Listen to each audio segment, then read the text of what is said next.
Dia tonga soa atao amin'ny fandaharana Jeanne Forest Santé aty Canada indray ianao. Ny fandaharana izay voaboasantsika anio zany dia ny hoe atao ahoana ny fiatrehana ara-moraly ny coronavirus amin'izao fotoana izao, satria dia mampisavorovoro ny malagasy eran'ny nosy amin'izao fotoana izao zany ity coronavirus ity, amin'ny fiazakazaky ny voan'ny tsimokaretina sy ny fiazakazaky ny isan'ny maty. Mampisavorovoro satria dia tafiditrao ny resaka ara-tsosialy, ny aretina rehetra momba ny sosialin'olombelona, dia ao ny tsy fananan'asa, ao ny anohanana, ao ny aretina maro isan-karazany izay tsy voatery ho ny coronavirus ihany no atrehan'ny malagasy amin'izao fotoana izao. Very fanambola velona ny rehetra rehetra satria dia manoloana ny zavatsarotra ny malagasy amin'izao fotoana izao, dia ny fahavalo tsy hita maso ny coronavirus izany. Ahoana ny fomba fiatrehana zany ara-moraly ny toe-javatra toy ireny? Efa nazavaiko teto amin'ny Jeanne Forest Santé foana zany dia ny hoe fitadiavana hoe inona ny olana ary inona ny vahaolana. Voalohany indrindra zany dia tsy maintsy tokony ahafantatra daholo zany ny rehetra rehetra hoe inona ny olana misy zany amin'izao fotoana izao. Ny tsirairay zany dia tokony ahafantatra an'izay ao anatin'ny sainy ao, satria mety ho samihafa koa ny olan'ny tsirairay amin'izao fotoana izao, ary inona ny tanjona. Mety ho gaga ianao hoe mety ho samihafa koa ny tanjon'ny tsirairay amin'izao fotoana izao, arakaraky ny olona sy ny arakaraky ny zarangan'olona. Ka eo zany no tsy maintsy ametrahantsika zany ny fijery izay ataontsika hoe zany hoe ao anatin'ny intelligence, ataontsika hoe rationnel zany no tokony hijerevantsika ny olana zany amin'izao fotoana izao, fa avelantsika zany ny resaka émotionnel hipetraka ary ambanimbany zany, fa ny rationnel zany hoe ny akingan-tsaina faratapony amin'ny famahana ny olana zany no tokony ho ampiasaintsika zany amin'izao fotoana izao, arakaraky ilay hoe inona zany ny olanao ary inona ny objectifanao ary inona ny vahaolana hoentinao. Satria raha ohatra zany ka hoe ny olanao zany amin'izao fotoana izao dia ny fisian'ny valanaretina coronavirus, ary ny tanjona izay tratrarinao zany dia ny hoe ahoana ny fomba izay ialanao zany tao anatin'io aretina io, izany hoe ho tafavoaka mpandresy ianao zany amin'io aretina io. Izay zany no tanjonao, tanjona olona anankiray zay.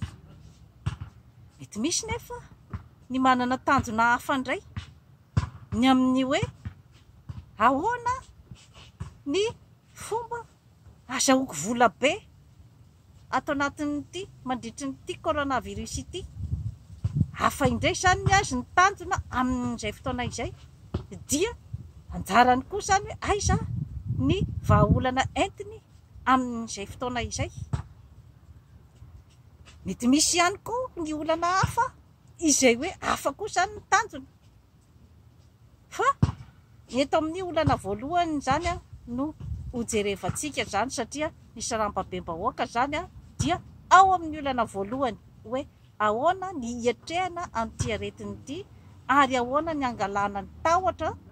ahoana ny ahatongavana amin'ny tanjona dia ny hoe ahafahana zany a miala tao anatin'ny valanaretina zany hoe tsy ho tratry ny valanaretina ary tsy ho laviny ny valanaretina ary tsy ho fatiny ny valanaretina. Rehefa mifoha vao maraina ianao zany a dia tadidio foana zany a fa ny valanaretina dia tsy hita maso ary dia tokony ho fantatrao zany amin'ny alalan'ny fijerevanao hatrany hatrany ny information fa io valanaretina io dia mifindra amin'ny alalan'ny rora, mifindra amin'ny alalan'ny fifampikasohan-tanana, mifindra amin'ny alalan'ny fifanoroana. Inona zany a ny zavatra tokony ataonao satria ny taovam-pisefoana zany a no tena hoe idirany dia ny tokony ataonao zany a isan'andro dia ny manasa ny tananao, tsy adino mihitsy a izay zavatra izay, manasa ny tanana amin'ny savony, manao ny masika ary raha azo atao dia manao solomaso rehefa mivoaka.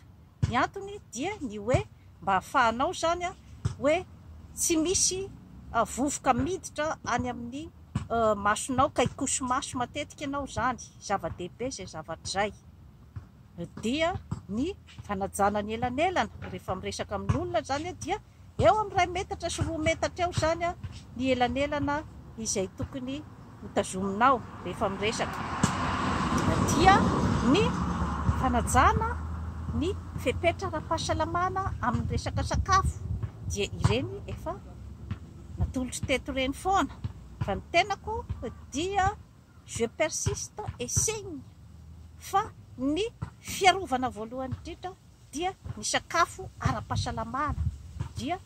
ny fihinanana ny voankazo sy ny legioma ary ny voamaina, ary dia ny fanaovana ambany zavatra ny siramamy izay ataontsika hoe sucre rapide toy ny siramamy bonbon izany a, ny jus na ny boisson gazeuse ireny a, dia ny fanalavitana, ny fisotroana toaka sy ny fifohana sigara ary ny fidorohana zava-mahadomelina. Ireo zany a no zavatra tokony apetrakinao zany a aty Akilabao amin'ny fiainanao a mandritran'izao a fiarovana amin'ny coronavirus izao, ary tokony ihany koa ho amin'ny fiainanao ray manontolo satria ireo zavatra ireo zany a no mandemy ny anticorps na ny hery fiarovana ao aminao. Raha ohatra ianao ka voan'ny diabeta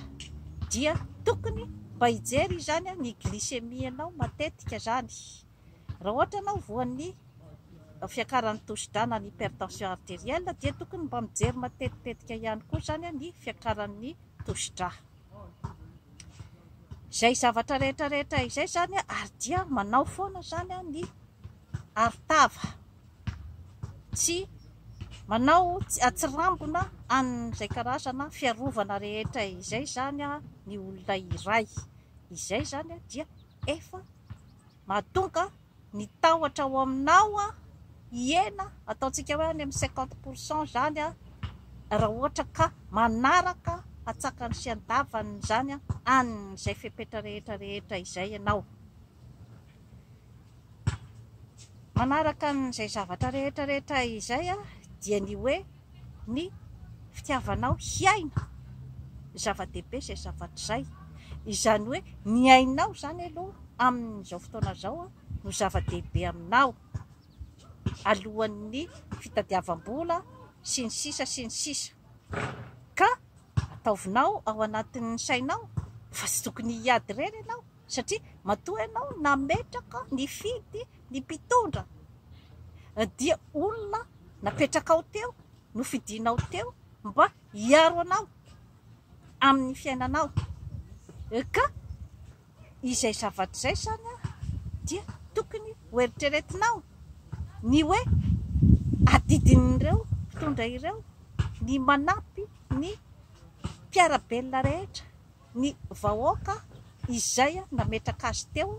amin'ny fotoanan'ny katastrofe ohatran'izao, satria ao anatin'ny ataontsika hoe katastrofe izao zavatra mitranga izao, izany hoe zavatra tsy avy amin'ny vahoaka ka anjaran'ny mpitondra zany a no miay ny ain'ny vahoaka amin'izao fotoana izao, ka anjaranao ny mitady ny anjara masoandronao amin'izay fanampiana azon'ny mpitondra fanjakana atao anao amin'izao fotoana izao. Izany hoe ianao no manolotra ny vahoaka mitambatra arakaraky ny sokajiny izay misy azy sy ny olany mitambara dia manolotra amin'ny fanjakana ny hoe apio zahay amin'ny lafiny ohatran'izao. Izay zany dia efa manala ihany koa ny karazana fanaitainana zany ataontsika miakatra eo amin'ny 70% zany rehefa mahay miatrika ianao zany hoe inona ny olana ary makaizany ny vahaolana ary tokony iray inona ny vahoaka amin'ny famahana ny olana miaraka, fa tsy hoe rehefa metimety ny fiainanao dia hoe tsy mirarahana zany fifamety ny fiainako ato, fa mba manampy ihany koa ny olona sasany izay ao anatin'ny olana, satria tadidio fa rehefa ny olona manodidina anao no voan'ny otrikaretina coronavirus dia mety hiatefany aminao izay aretin'izay. Manaraka izay zany dia izany zavatra rehetra izany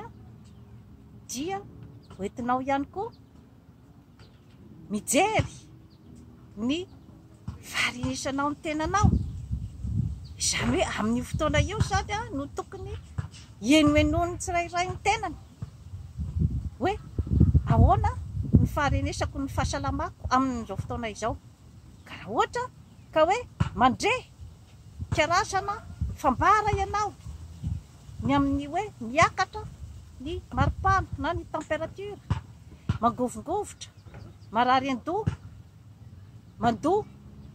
na marary kibo mivalana, dia tokony andeha amonjy eo no eo zany ny tombom-pahasalamana, ary indrindra koa zany hoe sepotra. Aza manao dokotera tena na andeha hisotro tambavy rehefa mandre an'ireo karazana fambara ireo, fa tonga dia mandeha mamonjy dokotera, satria ny sakafo ara-pahasalamana na ny tambavy, ireo zavatra rehetra ireo dia ao anatin'ny atao fitandrovana daholo. Fa rehefa tonga ao aminao ny aretina dia tsy misy afa-tsy ny fandehanana any amin'ny dokotera, izay ihany no vahaolana azonao omena ny tenanao. Rehefa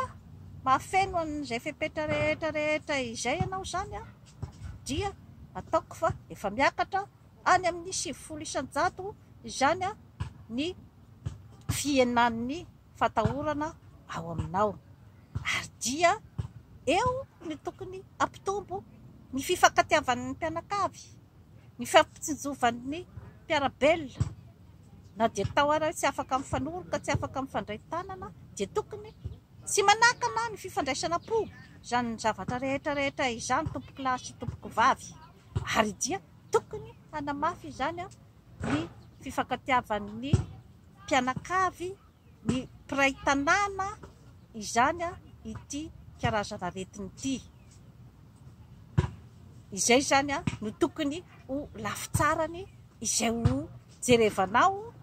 amin'ity aretina ity, satria ao anatin'ny fijerevana foana ny fanantenana,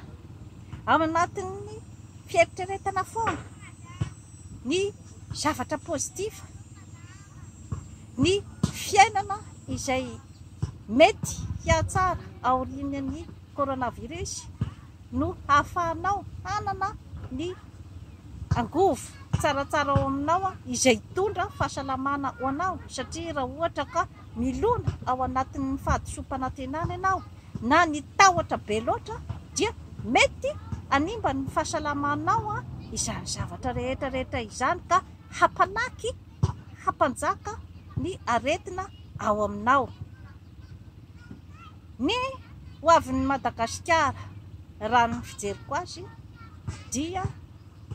ny fijerevana bebe kokoa angamba ny tontolo any ambanivohitra no ovaolana izay ataontsika hoe izany hoe number 1 ho an'ny Madagasikara dia ny fampandrisihana ny olona hiverina any ambanivohitra ary amokatra ny sakafo izay afaka amelomana ny vahoaka ary afaka ihany koa amelomana ny ekônômia. Izany zavatra rehetrarehetra izany nefa dia mila stratégie avy any amin'ny mpitondra fanjakana ny hoe hanampy ny olona hanome tany, ahafahany manorina trano, ahafahany mamboly,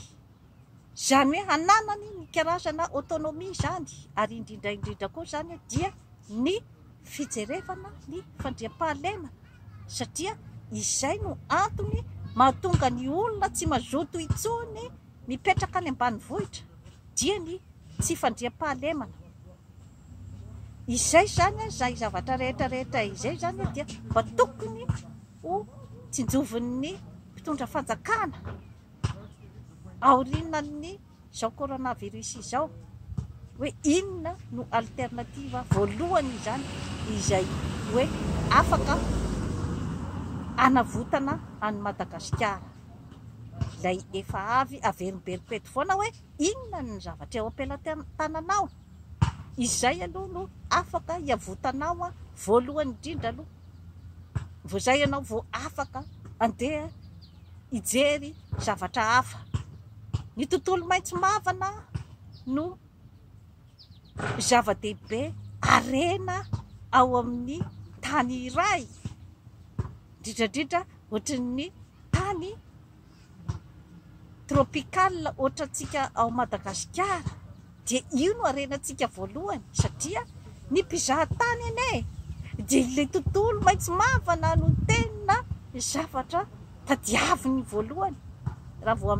mandeha amin'ny tany ohatran'ireny. Tsara ho fantatritsika izany zavatra rehetrarehetra izany ka dia mirary eritsaina